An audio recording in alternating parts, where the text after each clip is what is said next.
विदिताखिलशास्त्रसुधा जलधे महितोपनिषत् कथितार्थनिधे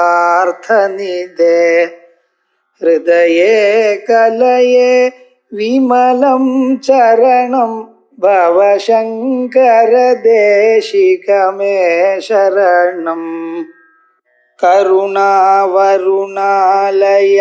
पालय मां भवसागर दुःखविदूनहृदं रचयाखिलदर्शनतत्त्वविदं भवशङ्कर देशिकमे शरणम्.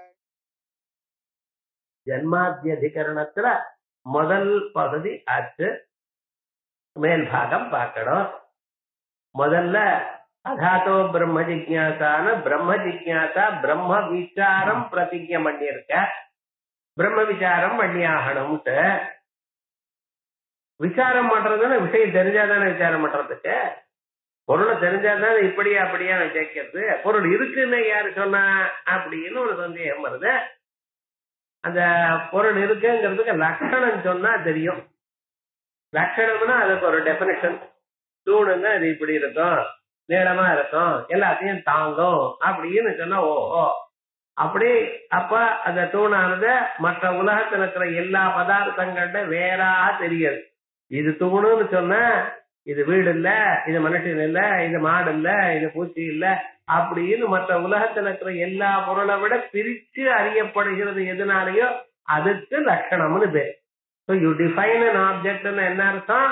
மற்ற எல்லா பொருளை விட பிரிச்சு அறிகிறேன் அப்படின்னு அர்த்தம். அப்படி பிரம்மம் இருக்குன்னு சொன்னா அந்த பிரம்மத்தை உலகத்தில் இருக்கிற மற்ற பொருளை விட வேறாக எடுத்து காட்டணும். அதுக்காகத்தான் அடுத்த சூத்திரம் சொல்றார் ஜன்மாத்திய யதா. இந்த சூத்திரத்துல ஜன்மாதி அஸ்யா யதா அப்படி 3 பதங்கள். ஜன்மாதின்னு முதல் பதம், அஸ்யான்னு 2வது பதம், யதான்னு 3வது பதம். இங்க ஜன்மாதின்னு சொன்னாரோ இல்லையா, ஜன்மா உற்பத்தி ஆதிஹி அஸ்யா. இந்த உலகத்துக்கு ஜன்மா. ஜன்மான்னா என்ன அர்த்தம்? ஜன்மா முதலியது, ஜன்மா ஆதி. ஜன்மான பிறவின்னு அர்த்தம்.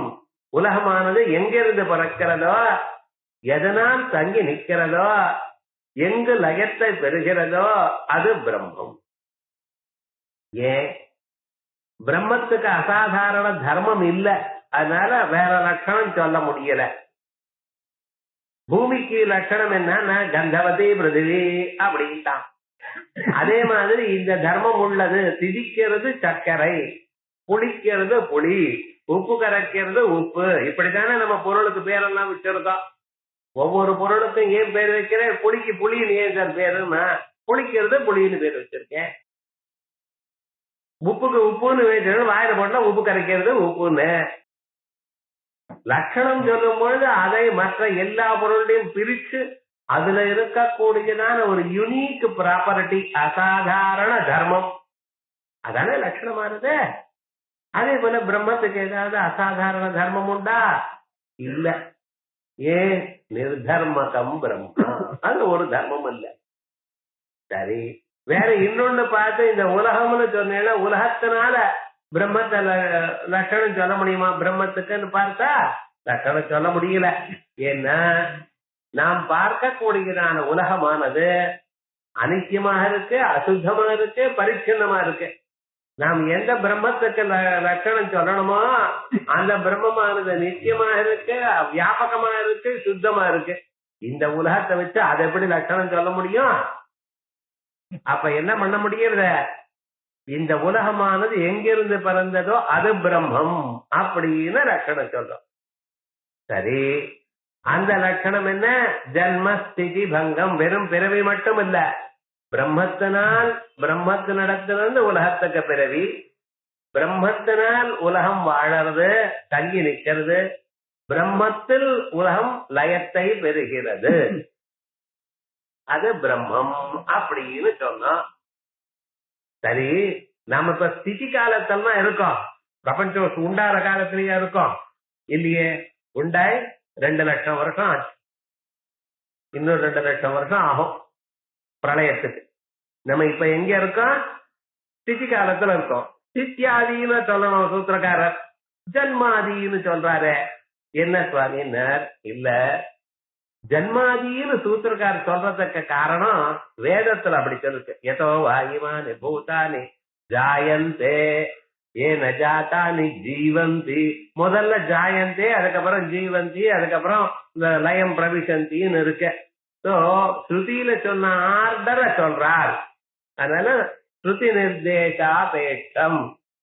அதோட மட்டும் இல்ல, வஸ்து விருத்த அபேட்சா. வஸ்து விருத்த அபேட்சம்னு என்ன அர்த்தம்?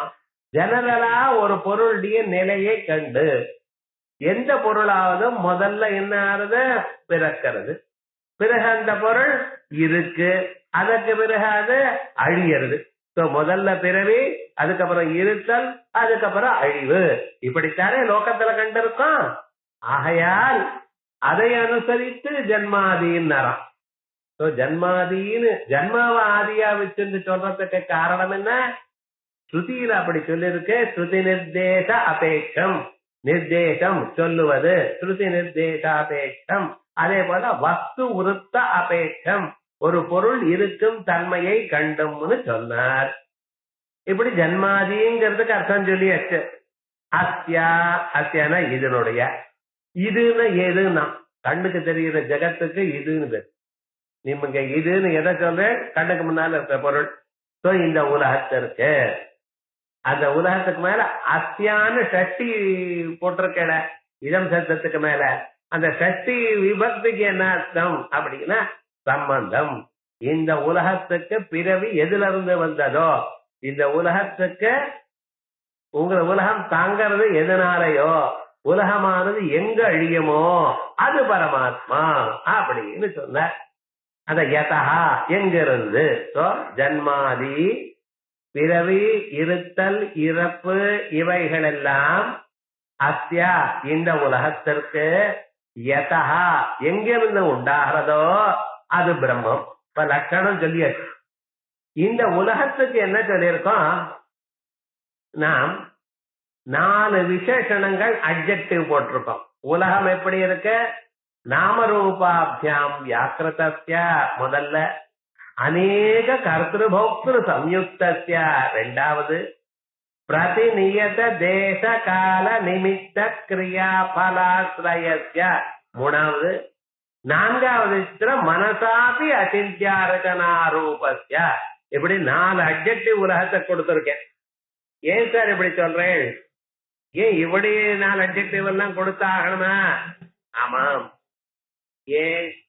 உலகத்துக்கு காரணம் என்ன அப்படின்னு யோஜனை பண்ணும் பொழுது பிரதானம் தான் காரணம்னு சாங்கியன் சொல்றான், ஆட்டம்ஸ் தான் காரணம்னு நையாயிக்கன் சொல்றான் வைசேஷிகன், கிரகங்கள் காரணம்னு இந்த ஜோசியம் வாச்சவா சொல்ற, லோகபாலால் காரணம்னு புராணங்கள்ல சொல்லப்பட்டதுக்கு, ஸ்வபாவம் காரணம்னு சில பேர் சொல்றா, எதிர்ச்சா காரணம்னு சில பேர் சொல்ற.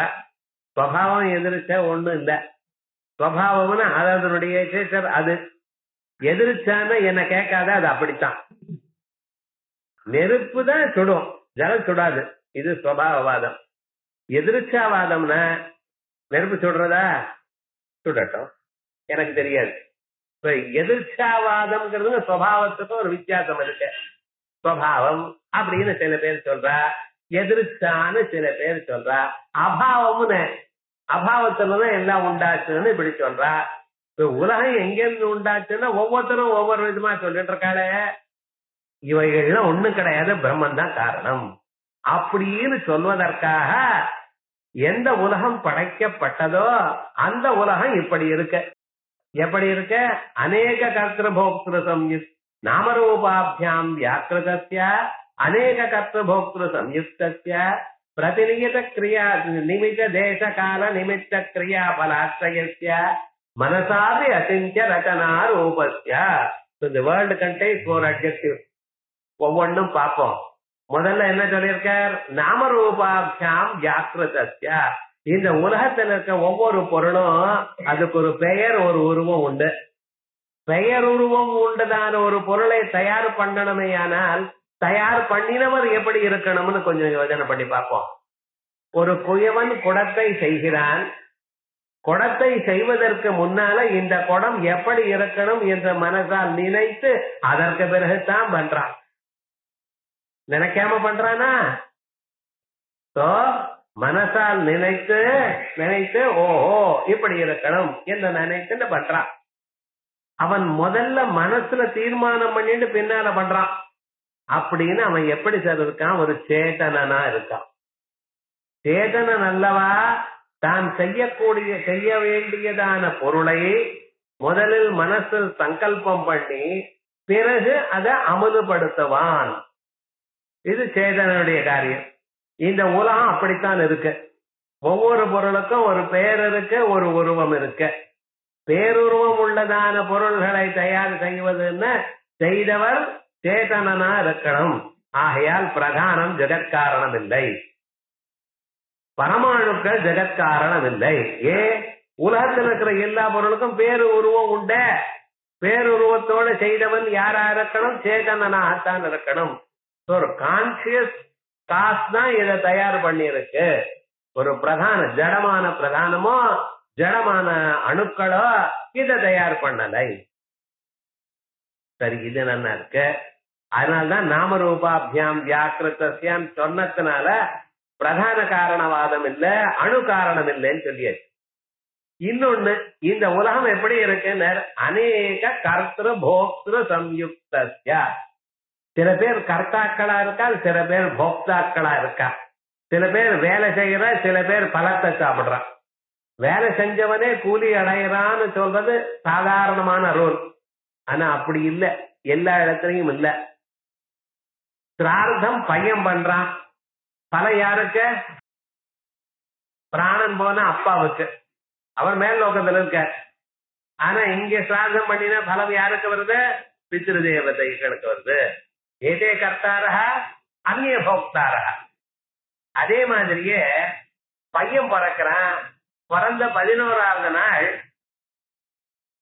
புத்திரே ஜாதே வைஸ்வானரம் துவாதச கபாலம் நிர்வவேத் பூதையே வசவே தாவி பவதி அப்படின்னு பையன் பிறந்த 11வது நாள் அவர் ஹோமம் பண்ணினாரையானால், தயிர்னால ஹோமம் பண்ணினாரையானால் என்ன ஆறுது? வைஸ்வான் ரேட்டில பையனுக்கு இந்திரியாதி பசுமான் பவதி.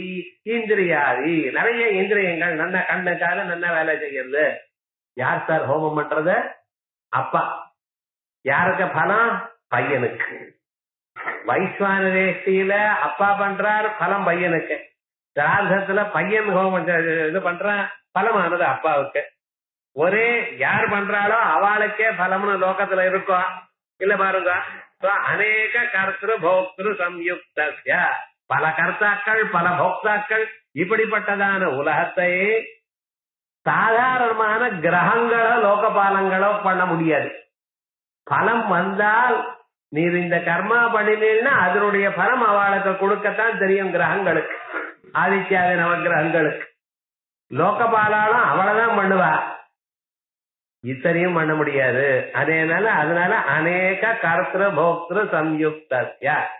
அதோட இல்லாமல் சார் அது நேச்சர் சார், சுபாவவாதம், எதிர்ச்ச. ஏன் உலகம்னா இது இப்படிதான் உலகம் இருக்குன்னார். அதை நீங்க சொல்ல முடியாது. ஏன்னா இந்த உலகத்துல நம்ம தெரியாம ஒரு ஆர்டர் இருக்கு. பிரதிநியத தேச கால நிமித்த கிரியா பல ஆசிரயஸ்ய. இந்த உலகமானது எப்படி இருக்கு? பிரதிநியதமாக அந்தந்த சமயத்துல அதது ஏற்படுறது. பிரதிநியத தேசம், கிருஷ்ண மிருகங்கள், கருப்பு மான்கள் எங்க? சில ஊர்ல தான் இருக்கு, எல்லா ஊர்லயும் இல்ல. கிருஷ்ண மிருகங்கள்ல சில கால தேசத்துல தான் இருக்க, இன்னொரு இடத்துல இல்ல. பிரதிநியத காலம், அந்த கோக்கில ரவங்கள்லாம் வசந்த ருத்து அப்பத்தான் வரும். மற்ற ருத்துக்கள்லாம் அது சத்தம் பண்றது இல்ல. ஏன்? நவம்புதத்வானம், அந்த புதுசாக அந்த மழை வர காலத்துல அவைகள் சத்தம் போடுறது. பிரதிநியதமான காலம். அதே போலயே பிரதிநியத நிமித்தம். சிலதெல்லாம் சிலது ஏற்பட்டா தான் நடக்கிறது. கொக்குக்கெல்லாம் கர்ப்பம் எப்ப வருதுன்னா அந்த மேகங்கள் வந்து மேகத்துல இருந்து மின்னல் வந்து இடி இடிச்சா அத்தனை கொக்குக்கும் கர்ப்பம் மாறுதான். கொக்குக்கு தனியா மேல் கொக்கு ஃபீமேல் கொக்குன்னு கிடையாது, ஒண்ணுதான். அது என்ன ஆனது, ஒரு தரம் ஒரு இடி இடிச்சா அத்தனை கொக்குகளும் கர்ப்பத்தை அடையிறது. கர்ப்பாதான க்ஷண பரிச்சயான் நூனமாபத்தமாலாஹ சேவிஷ்யந்தே நயன சுபகம் சுபகம் ஹே பவந்தம் பலாகா அப்படிங்கிறான் மேகதந்தேசத்துல. ஏ மேகமே, கர்ப்பவதானம் வரணுங்கிறதுக்காக, உனக்கு கர்ப்பம் வரணுங்கிறதுக்காக அந்த கொக்கு எல்லாம் த்ரெட் ஆகி போறதாம், ஒண்ணு கூட்டமா போறதில்ல மேகத்தை. ஏன்னா ஒரு தரம் அது மின்னல் அடிச்சு கொடுத்தா எல்லா கொக்குக்கும் வரணுமா, அப்படிங்கிறதுக்காக உன்னை சேவிக்கிறா அப்படிங்கிற.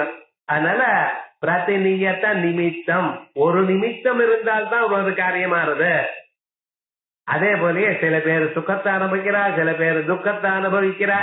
அதனால இவ்வளவு வெரைட்டியா, இவ்வளவு ரூல்ஸ் அண்ட் ரெகுலேஷன்ஸ் ஃபாலோ ஆகக்கூடியதான உலகமானது சுபாவம் அப்படின்னு சொல்ல முடியுமா?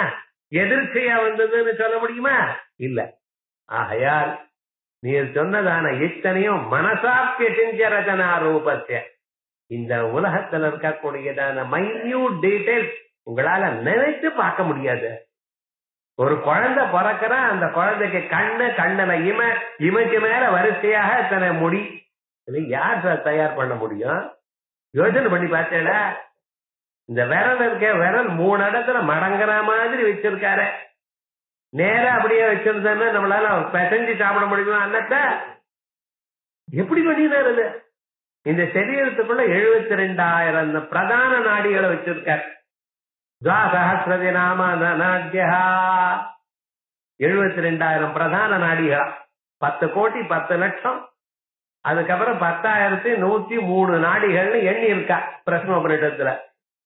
இது இல்லாம சில நாடிகள் அடிஷனலா வேற போட்டிருக்கா. ஏன்னா ஓபன் ஹார்ட் சர்ஜரி பண்ணா இன்னொரு இடத்துல இருந்து அது கிழிச்சு இங்க போடணும்ட்டு. என்ன ஸ்வர விவகாரம் யாருக்கு தெரியும்? இத்தனை மனசுனால நினைச்சு பார்க்க முடியாத அளவுக்கு இந்த சரீரமே இருக்குமே. ஏன்னா உலகத்துல எத்தனை பட்டுகள், எத்தனை மிருகங்கள், எத்தனை புஷ்பங்கள், எத்தனை வெரைட்டி பார்க்க முடியும். கனகாம்பரம், எல்லா கரத்துலயும் கனகாம்பரம் வருது. இப்படி பார்த்தீங்களா?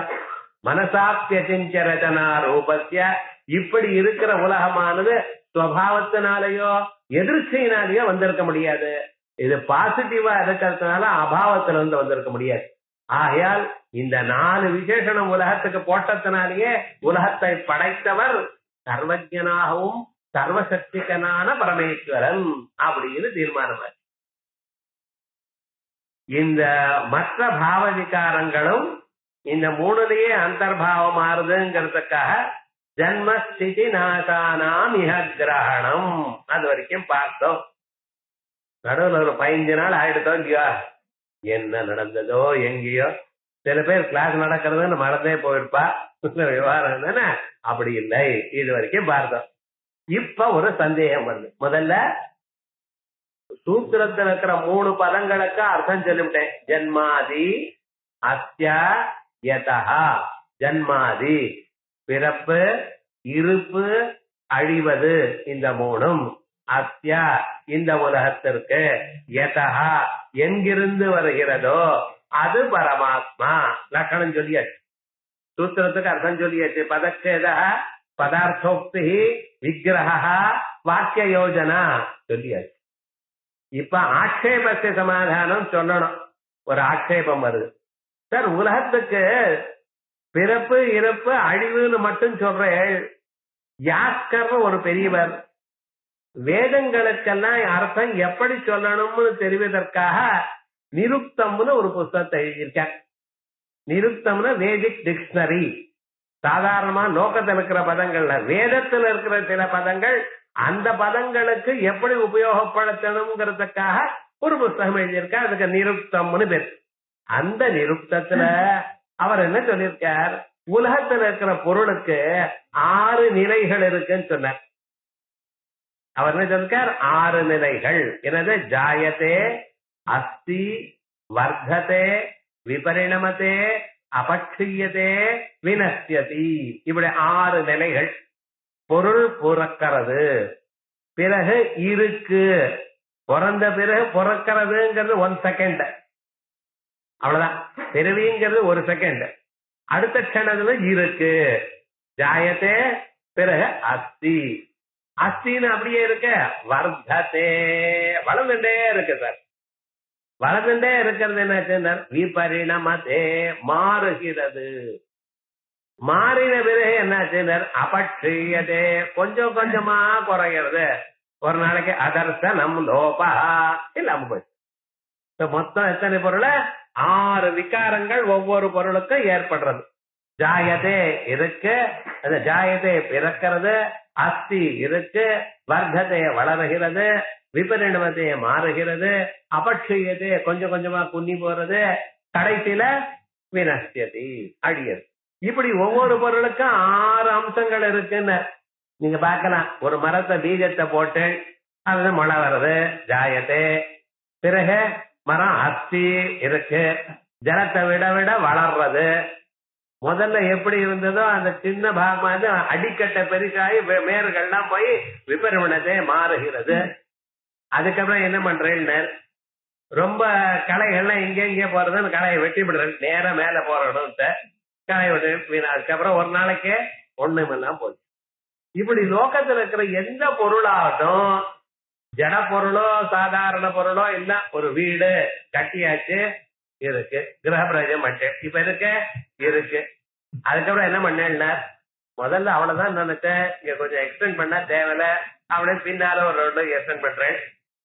அதுக்கப்புறம் என்ன ஆச்சுன்னா, எல்லாரும் 8 பெயிண்ட் அட்வைஸ் பண்றது, நானும் பெயிண்ட் அடிக்கிறேன் போடிக்கிறேன், விபரிணமத்தே. அதுக்கப்புறம் என்ன ஆச்சுன்னா, கொஞ்ச நாள் ஆச்சு, ஏதோ கொஞ்சம் கொஞ்சம் ரிப்பேர் பண்ண, பெரிய ரிப்பேர் தான் வீட்டு தலைன்னு விட்டுறேன். ஒரு நாளைக்கு வாங்கினா இடிச்சு விட்டு வேற கட்டுறேன்னு இடிச்சு விட்டான், போயிட்டாங்க. எந்த பொருளாவது நீங்க பாருங்க, இந்த 6 மாறுதல் இருந்துட்டு தான் இருக்கும். 6 மாறுதல் இருக்கும் பொழுது ஜாயதே பிறக்கிறது, அஸ்தி இருக்கிறது, அழிகிறது. இந்த 3 தானே சொல்லியிருக்கேன். நடுவுல இருக்கக்கூடியதான 3 சாப்பிட்டு நீங்க சூத்திரக்காரர் ஜன்ம ஸ்திதி பங்கம் தான் சொல்றார்.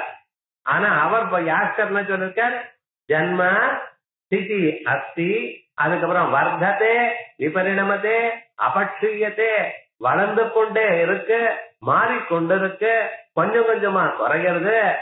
அந்த 3ஐயும் சொல்லியிருக்கார். அதை விட்டு விட்டு கடைசியில மட்டும் எடுத்துட்டு இருக்கல, மீதி 3 அதர் கைண்ட்ஸ் ஆஃப் டிரான்ஸ்பார்மேஷன் ஏன் விட்டு அப்படின்னு கேட்டார். இது ஆட்சேபம். சமாதானம் சொல்லணும். இந்த 3 சொன்னாலே அந்த 3 சொன்னா போலட்டார். அந்நேஷாமபி பாவ விகாராணாம், மற்ற பாவ விகாரங்கள் திரிஷ்வேவ அந்தர்பாவா, இந்த 3லேயே அடங்கி வருகிறது. இது என்று ஜன்மஸ்திதி நாசானாம், ஜன்மஸ்திதி நாசங்களை மட்டும் இஹ கிரகணம். யாஸ்க பரிபடிதானாம் தோ, யாஸ்க முனியானவர் நிருப்த கிரந்தத்தில் படித்ததான ஜாயதே அஸ்தி இத்தியாதீனாம் கிரகணே, ஜாயதே அஸ்தி 2 தான் இங்க சொல்லியிருக்கார், மீதி 4 நான் சொல்லிருக்கேன். ஜாயதே அஸ்தி வர்த்ததே விபரிணமதே அபட்சியத்தே வினஷ்யதி என்று 6 பாவ விகாரங்கள் அவர் நிருப்தத்துல சொன்னது. அவைகளை கிரகணே, அதை எடுத்துட்டா என்ன சார், ஏன் சார் விட்டார்னார், இந்த 3 அந்த 3 இந்த 3க்குள்ள அந்தர்பாவம் பண்ணிவிடலாம். சரி, அந்த 6 ஏன் எடுக்கல அப்படின்னு சொல்றதுக்கு, அதை எடுத்துட்டேன்னா இன்னொரு ப்ராப்ளம் இருக்கு. இந்த 6 பாவ விகாரங்கள் நீங்க கேட்டுட்டேன்னு வச்சுங்களேன், உங்களுக்கு மனசு எங்க போகும்? யாஸ்கர் படிச்சதுதான் அதுதான் ஞாபகம் வரும். யாஸ்கர் எப்ப படிச்சிருக்கார்? உலகம் உண்டான பிறகு. உலகத்துல இருக்கிற பொருள்களை பத்தி சொல்லும் பொழுது சொல்லியிருக்கார். நாம் உலகம் உண்டான பிறகு சொல்லல, உலகம் உண்டாறதுக்கு முன்னாலேயே இருக்கிற விஷயம் சொல்றோம். நமக்கு என்ன வித்தியாசம்? யாஸ்கரானவர் உலகம் உண்டான பிறகு ஒவ்வொரு பொருளுடைய நேச்சரை கண்டு அந்த பொருளுக்கு 6 பாவ விகாரம் இருக்குன்னு சொல்லியிருக்கார். ஆனா நாம இங்க சொல்ல போறது என்ன, உலகம் உண்டாறதுக்கு முன்னாலேயே பரமாத்மா எப்படி இருந்தார்.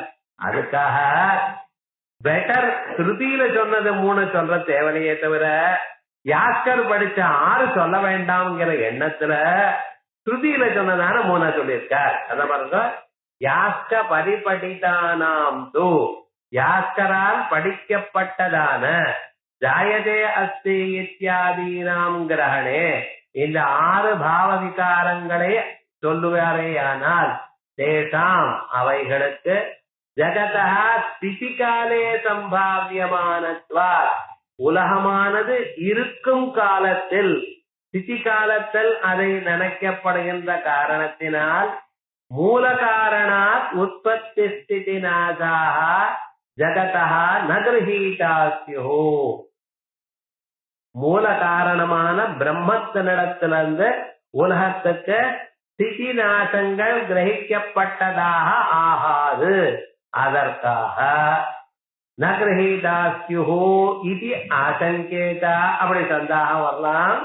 தன்மாசங்கி, அப்படிப்பட்டதான சந்தேகம் வர வேண்டாம் என்று யா உற்பத்தி பிரம்மணா தத்ரைவ ஸ்திதி, எந்த உற்பத்தி பிரம்மத்தினிடத்திலிருந்து உண்டாச்சோ தத்ரைவ ஸ்திதி, அங்கே இந்த உலகமானது தங்கி நிற்கிறதோ, பிரளயச்ச பிரளயமும் தயேவ கிருத்தியந்தே, அவைகள் தான் எடுத்துக் கொள்ளப்படுகிறது. ஆகையால் மற்ற பாவ விகாரங்கள் விருத்தி, பரிணாமம், அபட்சயம், அந்த 3 இங்கே எடுக்கப்படவில்லை. ந யதோக்த விசேஷணஸ்ய ஜகதா, இப்படி இருக்கும் பட்சத்தில் யதோக்த விசேஷணஸ்ய ஜகதா, கீழ் சொல்வதான 4 விசேஷணங்களோட கூடினதான உலகத்துக்கு, 4 விசேஷணங்கள் மறுபடியும் ஞாபகம் வச்சுக்கணும். எது? நாமரூபாபியாம் வியாக்கிருதஸ்ய அநேக கர்த்த போக்த சம்யுக்தஸ்ய பிரதிநீத தேசகால நிமித்த கிரியா பராஸ்வயஸ்ய மனசாத்விய ரூப ரச்சனா ரூபஸ்ய ஜகதா. கடைசியில சூத்திர பாஷையை முடிக்கிற வரைக்கும் ஜகத்துன்னு இந்த 4 உங்க மனசுல வந்துட்டே இருக்கணும். அதே போலயே 2 விசேஷணங்கள் உள்ள பரமாத்மா யாரு? சர்வஜ்ஞா சர்வஜ்ஞா சர்வசக்தே. எங்க பரமாத்மா எப்படிப்பட்டவர்? சர்வஜன், சர்வசக்தி, ஆம்னிபொட்டன்ட், ஆம்னிசியன்ட், எத்தையும் பண்ணுவார் அவர். அவருக்கு தெரியாத விஷயமே கிடையாது. சர்வஜ்ஞா சர்வசக்தே யதோக்த விசேஷணம் ஈஸ்வரம் முக்த்வா, அவரை விட்டுவிட்டு அந்யதா வேற எதிலிருந்தும் பிரதானாது அச்சேதனாத், அச்சேதனமான பிரதானத்திலிருந்து உலகம் வந்திருக்காது. அணுத்யோவா, அச்சேதனமான அணுக்கள் இருந்து பிரதானம் வருது, பிரபஞ்சம் வருமா? வராது. சம்சாரினோவா, ஒரு ஜீவனிடத்திலோ ஹிரண்ய கர்ப்பனிடத்திலயோ கிரகங்களிடத்திலிருந்தோ லோகபாலிடத்திலிருந்தோ வராது. வா உற்பத்தியாதி சம்பாவைக்கும் சக்கியம், உற்பத்தி ஜகத்துக்கு உற்பத்தி இவைகளுக்கு வருது என்ற மனசால நினைச்சு பார்த்தும் பார்க்க முடியாது. இந்த சம்பாவனான்னு ஒரு பதம் சம்ஸ்கிருதத்துல சம்பாவைதும்னு, சம்பாவனான்னு ஏதோ கவர்ல காசு போட்டு கொடுக்கறாள் அதுன்னு நினைக்க விடாது.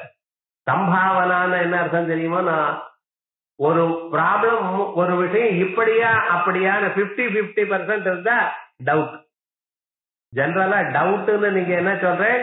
சான்சஸ் 50-50, ப்ராபபிலிட்டி இப்படியோ அப்படியோ, அப்படி இருந்தா தானே நீங்க டவுட்னு சொல்வேன். இது தூணா மனுஷனா? தூணாவும் இருக்கலாம், மனுஷனாவும் இருக்கலாம். அது போல ஈக்குவல் பாசிபிலிட்டி இருந்தா யூ கால் இட் டவுட். இல்ல 70% நீங்க சொல்றீங்கன்னா மனுஷனா இருக்கலாம், இல்லன்னா தூணா இருக்கலாம். அப்படின்னு ஒரு பக்கம் கொஞ்சம் வெயிட்டா இருக்க மாதிரி இருந்ததுன்னா தென் யூ கால் இட் சம்பாவனா. சம்பாவனான்னு என்ன அர்த்தம்? உத்கட ஏகதர கோட்டிக சம்சய சம்பாவனா. டவுட் ஆனா ஒன் சைடு மோர் ப்ராபபிள் அப்படின்னு வந்தா சம்பாவனை. இது சம்ஸ்கிருதத்தில் தான் இருக்கு, தமிழ்லயோ தெலுங்குலயோ அப்படியே கிடையாது. சம்பாவனை சந்தேகமா இருக்குது. சந்தேகம் என்னன்னா 50 இப்படியும் இருக்கலாம் அப்படியே இருக்கலாம், அவ்வளவுதான் நம்ம சொல்றோம். ஆனா சம்ஸ்கிருதத்துல சந்தேகமா இருக்கிறதுக்கு ஒரு பதம், அதே மாதிரியே ஒரு பக்கம் மோர் ப்ராபபிள்னு சொல்றதுக்கு இன்னொரு பதம். மோர் ப்ராபபிள், லெஸ் ப்ராபபிள் இப்படி எல்லாம் சொல்றா. இதெல்லாம் என்ன? சம்ஸ்கிருதத்துல தனிய பதம், சம்பாவனான்னு ஒரு பதம். அதான் சம்பாவயிதும் ந சக்கியம் ந தஸ்வபாவதா. ஸ்வபாவத்திலிருந்து வருத்துமே.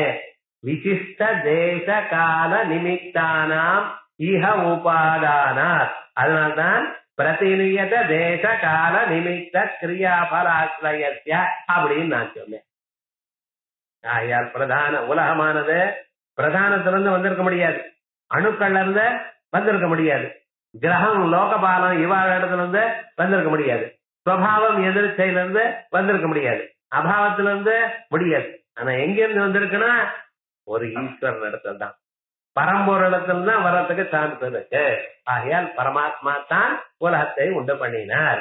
ஏததேவ அனுமானம் சம்சாரி வியதிரிக்த ஈஸ்வர அஸ்தித்வாதி சாதனம் மன்யந்தே ஈஸ்வர காரணினா. இப்ப ஒரு கேள்வி, அதுக்கு சமாதானம் சொல்லிவிட்டேன்.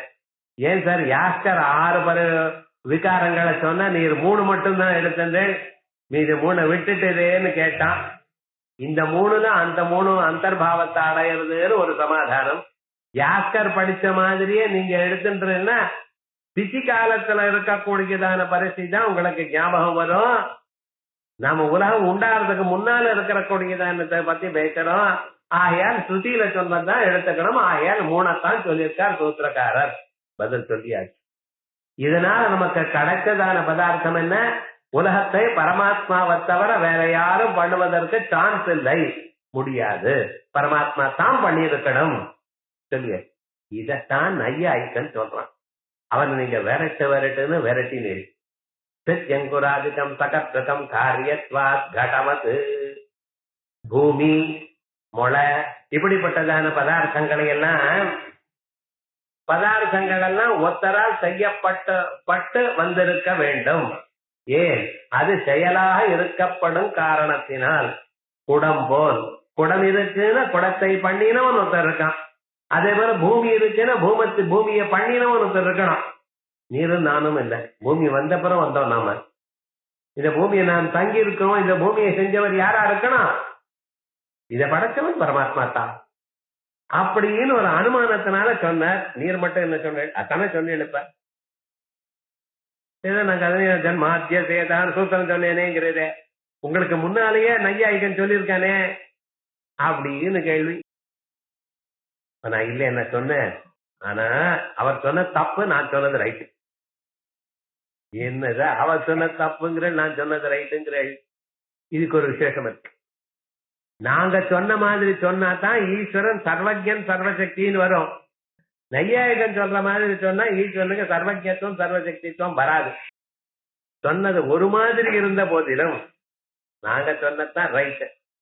1. 2வது, வேதாந்தத்துல அனுமானம் வேணுமா வேண்டாமா? மனநத்துக்கு அனுமானம் வேணும். தர்மசாஸ்திரம் இருக்க பூர்வ மீமாசையில பண்ணுன பண்ணு அவ்வளவுதான். ஏன் சார் மடிய ஜபம் பண்ணணும்னா மடிய பண்ணினாதான் பலம்.